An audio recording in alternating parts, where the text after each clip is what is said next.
portion of the presentation. I'm Spencer McCray. I'd like to start with a little bit of an outline, of course, to get into the outline of what this presentation will be. And then I'll talk about myself and my project that I've been working on, and then the poet and poem that I selected as the text for this piece. Then I'll talk a bit about the structure and form, and then after that we'll have a digital playback of the piece using my computer and wonderful, beautiful MIDI sounds.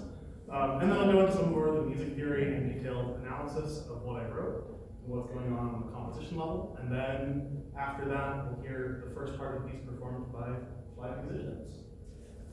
So about me, I'm Spencer McCray, in case you forgot. I'm graduating in just a few weeks. I'll get a Bachelor's of Science in Mathematics, Bachelor of Arts in Music, assuming this presentation goes well. Doing music here at PLU, I focus mostly on choral and composition. So there's a blurry photo of me singing literally on Sunday. And then there's a photo of the percussion ensemble playing a piece of mine that I wrote. Because while I have written a lot of choral music, I also have written a lot of ensemble, smaller chamber works while at PLU. My original idea for a project was I wanted to compose something, obviously. I wanted to compose choral music.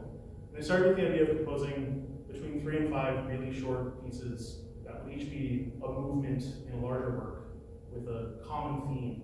And I had selected a text for the sort of the first one that I'd been working on. And while I was looking for more poetry that sort of matched along with it, I found Ere Sleep Comes Down, Soothe the Weary Eyes by Paul Laurence Dunbar, and was sort of taken with it. And it was a very long poem that I couldn't turn into a miniature, and I enjoyed it so much that I turned it into the full piece. So Paul Laurence Dunbar was born in 1872, and he's one of the first nationally recognized African American poets in U.S. history. In fact, he was later on in his career internationally noticed. He was writing from a very young age. He was writing for his high school newspaper, doing journalism, but also stories and poetry. He was the editor-in-chief for a while. And he self-published his collections of poetry to start off with. And one of those collections was titled Majors and Minors. And as I could tell as I understood from research, that most of his poems fell into either of those categories, and he came up with the term. Major was referring to sort of normal English writing and text. Minors was referring to a dialect of the speech and patterns and such of the people in his culture. His career really took off when the critic and novelist William Dean Howells wrote a review in a newspaper that sort of became well known. And that allowed Dunbar to write a lot of stories and I think a whole novel and several collections of poetry. But he unfortunately died at age 33, which is fairly young.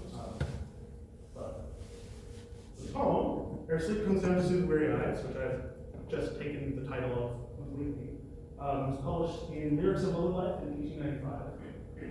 Those of you who grabbed the handout, you can see the whole text. I won't be reading the whole thing.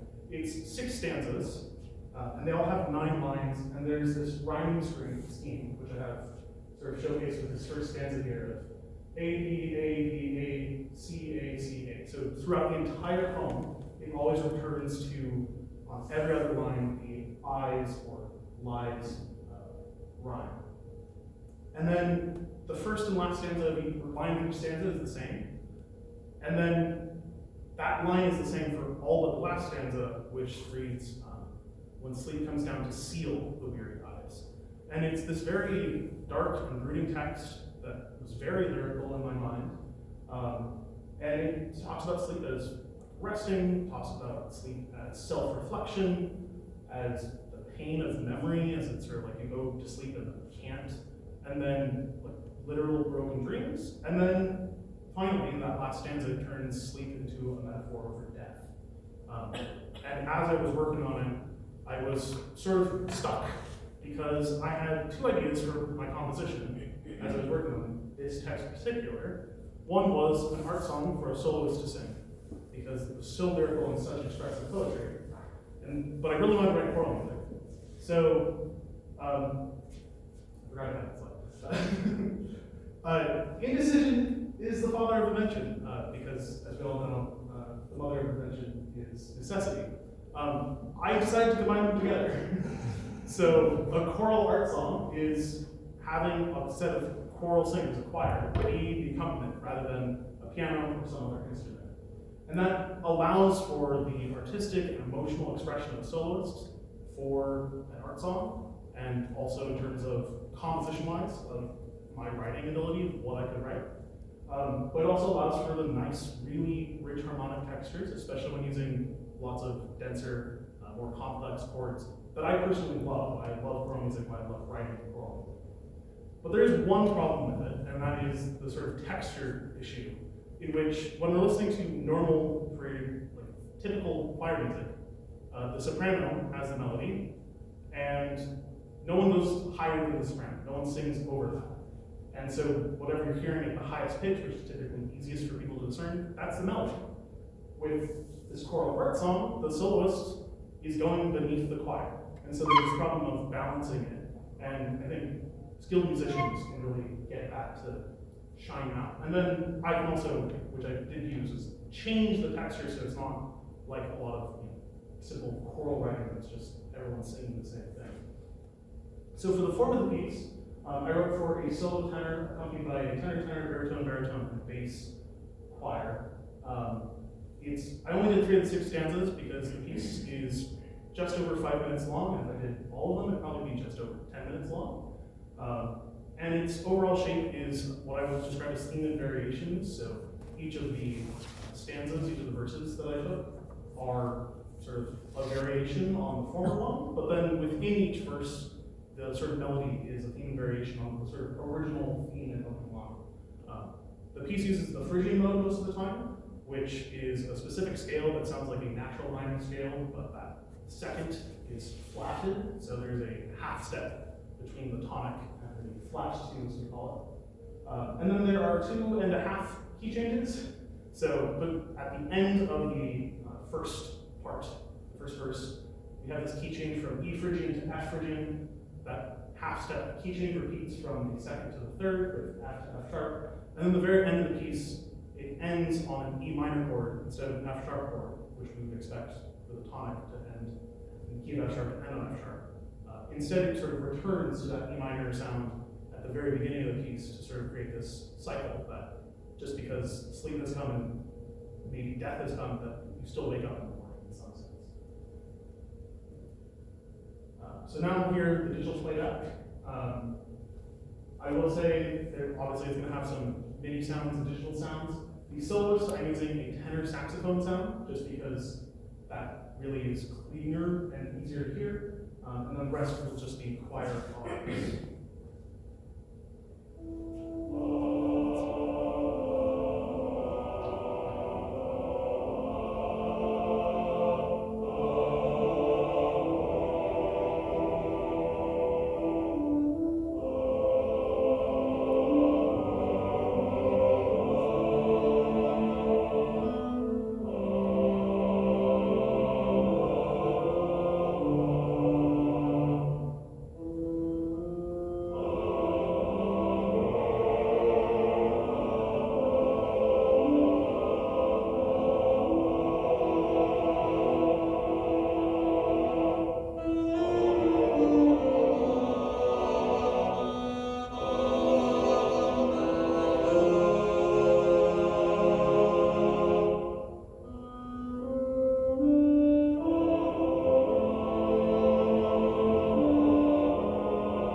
I've transposed them into the same key to make it sort of easier to compare. So in the first verse, I use a lot of what I would call dictated retardando. So instead of writing a slow down for the musicians, telling them to slow down as they please, I specifically write out a much more controlled way, using this, here it's a bar of 4/4 that changes the beat pattern and allows this emphasis to happen on I, so it's the third beat is usually fairly strong. I could have kept it 3/4, but then the beats don't line up. And overall, the whole entire first verse uses this sort of, I use changing time signatures to add space or take away space in ways that sort of change the tempo without actually calling for a tempo change most of the time. The second verse is faster, just first of all, as you can see by the tempo marking, but it also uses this triplet figure, and it doesn't just use it in this opening line. I'm sure you recognize that this the weary eyes, that triplet happens throughout. And there's all sorts of rhythmic changes that happen in that second verse based off of the triplet. And then in the last verse, third one, it slows down, it takes a moment. It doesn't go as slow as the beginning, but because of this use of a hemiola, which is taking 3 beats and pumping it into 2 beats over the same amount of time, or vice versa, it creates this slower feeling. And then the texture that I used, which you may have noticed, was also slower and less consistent with the tempo that sort of the soloist is singing. And so, or the pace rather, the tempo is of course the same. So there's this kind of hemiola, this stretching that happens within time that's not the same as rearranging the beats that the first verse does. On a smaller level, these are all excerpts from the first verse. I've colored the notes to sort of give you an idea of what's happening. So this first original theme, there's this descent, which is the red into orange into greenish into tealish, and then there's it moves back up on this blue note, and then on the purple of Soothe, it takes a moment to pause. And then I've left Weary Eyes as all one color, as it's this sort of jumping figure. And so you can see in the second line here, I have ornamented and sort of removed some things, right? So it's still that descending line, but it goes up again first, and then it waits and holds out on that C, on that green color. And then it moves on to the sort of tealish, the blue, the purple. But it doesn't have that jumping effect. And then similarly, I have what's called a diatonic inversion. So instead of descending, it ascends, and diatonic means it stays in the same key. It doesn't have any accidentals or changes like that, which normally happens when you invert a thing, like a melody. So as it ascends, it sort of follows the same thing. But you'll notice on it sort of turns around and returns to the original, and then skips that resting moment and has this sort of jumping motion and cap and thought. And a similar thing is going on with this fourth line here of a diatonic inversion, but I've added in these melodic leaps. You can see on and, here's and, eight, and sides. There's this sort of jumping feeling as the melodic leap happens. And so that's a way of sort of re-putting in this idea into other places within the overall shape as a way of making variations on the melody and having it all feel kind of the same. Well, I'll talk a bit about my harmony. You may have noticed some of it was fairly dense and crunchy. In terms of how one chord goes to the next, this piece is modal, it's in Phrygian. So it doesn't have a lot of the traditional functional harmonies. There isn't a very strong sound that says this chord is going to the next one. In many ways, it's sort of, what chord do I want to have? Oh, this one. Oh, and I can move it however I want. So you'll notice there isn't, those of you who have taken music theory classes before, I have Roman numerals in the middle of this piano reduction of harmony, and then chord symbols for above the melody. None of those make sense in terms of traditional thoughts about music theory and functional harmony. I'll also note that I have this red here, indicating that there's a note from outside of the key. So an E minor chord is in Phrygian, it's the tonic of Phrygian, but I've added this F sharp, which comes from the E minor scale, and that just adds more color into the chord and makes it sound very interesting to my ears, and something I particularly like. Oftentimes the harmony came from smooth voice leading. So having this F major 7 chord, to an F fully diminished 7 chord, to this B flat minor 7 chord to this A minor chord. That's kind of especially weird in many ways. And what's going on here is I simply looked at one chord that came before and said, how can I move the voices? So you'll notice they're on this F major 7 chord, and then the bass stays the same. The baritone 2 moves down a half step from C to B. The baritone 1 switches staff in the middle of the bar, goes from an A to an A flat, and then there's this motion from the C to the D, and then E to the F. So for the most part, this chord is just simple stepwise, real small chromatic half step movement, or staying the same for all the voices. And then a similar thing happens with the B flat minor 7 chord, where 2 of the voices move down a half step, and that creates this B flat minor chord, and then almost all the voices move down another half step into this A minor chord. Something that I use fairly often in the piece is the Phrygian chord. So this last chord on Fa. One other way of writing that chord is a E sus4 flat 9 chord, or add flat 9 chord. I wrote Phrygian because that's a lot easier to write. It's a rather intense chord, and the reason why it's used, why musicians use a Phrygian chord instead of adding everything. If you include that flat 9, that flat 2 sound from Phrygian, and you just add it to an E minor chord, you end up with E, F, and G all on top of each other, and it creates a very tone cluster sound, which can sound nice, but you can remove that third and you still have the feeling of Phrygian because the most important part is that flat second. But then to make it more interesting, you add in the fourth and A, and so that just adds this. There's a lot of color, a lot of tension there, but then there's also space. It's not all clumped together in one sound. And then I want to talk about key changes a little bit. So this first line is the excerpt from the end of the first verse. What happens is the soloist sings this half step from Weary Eyes, or that E to the F, and the choir goes from an F chord to an F Phrygian chord. And then the next key is now we're in F Phrygian for the second verse. So the whole entire key moves up a half step, and it happens when the soloist sings this half step change. And then it starts an octave higher, and it creates this it hides the key change, even though in many ways moving up a half step is the, or a whole step, or the 2 biggest common, cheesiest types of key changes. Doing it in a subtle way makes it kind of more hidden. And then a similar thing happens with the second verse, which you can see on the second line here, where it's a G flat minor 7 chord, and it goes to this G7 sharp 5. The 7 sharp 5 part, that's just extra color, extra oomph, really, and tension to get the emotional feeling. What happens is it moves up a half step again. It moves from F Phrygian to F sharp Phrygian.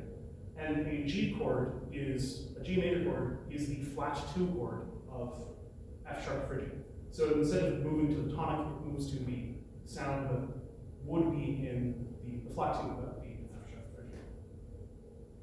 And now, invite the performers up for the live work. I'm very thankful for them and the work they've done.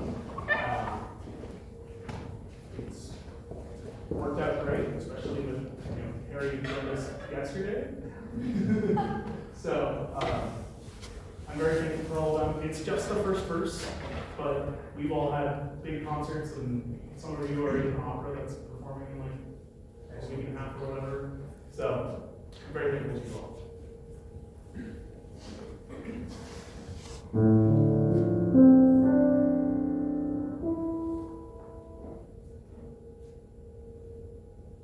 Ere sleep comes down to soothe the weary eyes, which all the day with ceaseless care have sought.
have one. Yeah. What was the choice for the standing arrangement? Was there like a idea behind this, the sound, or? I think it was mostly the performer's preference for what was clashing the most. Okay. And some of it was, I don't want to stand next to that person because we're clashing too much. And some of it was, I want to stand next to that person because we're clashing too much. So. Okay, I was curious. What was the thought process behind the choice of stanzas that you chose to have for the Yeah, I felt like the three that I chose represented sort of the overall feeling of all of it. I knew, like, I had to do the first and the last one. I think in many ways it was, I selected that one because it's in the middle, it's the third of the six of them for that second verse that I chose. That's part of it. I didn't want to do like, the first and second and the last one. That felt kind of weird to me. But I think that one spoke to me quite a lot in many ways. And I think, yeah, expressed the whole journey of the poem. Was there a reason you chose tenor bass voices? I really love the sound of tenor bass bars. What is your favorite part of the music? Like which any measures that make you go That's tough. I don't know if I have a specific favorite.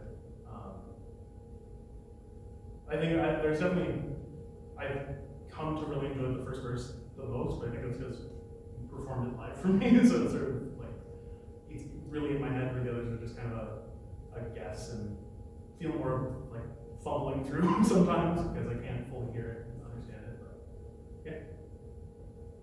What was the toughest part of the process as you were going through it? Honestly, probably writing that second verse, writing the accompaniment for it, and having it be different in many ways. Right, it's much more rhythmic, while still having it feel like it belongs and not just coming out of left field. Is there a certain style of from that maybe that era, or like a composer that or artist that informed or inspired you for the arrangement?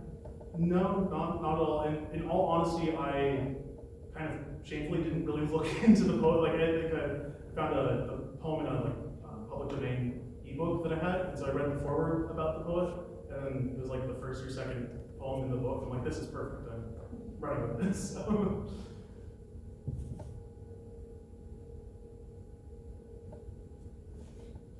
I'd like to give special thanks to Dr. Gilly for being my capstone advisor and the composition instructor this semester. Been wonderful help. I don't think I would have finished this project if it weren't for that.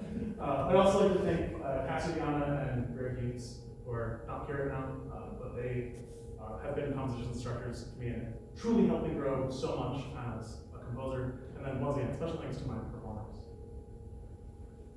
Thank you all.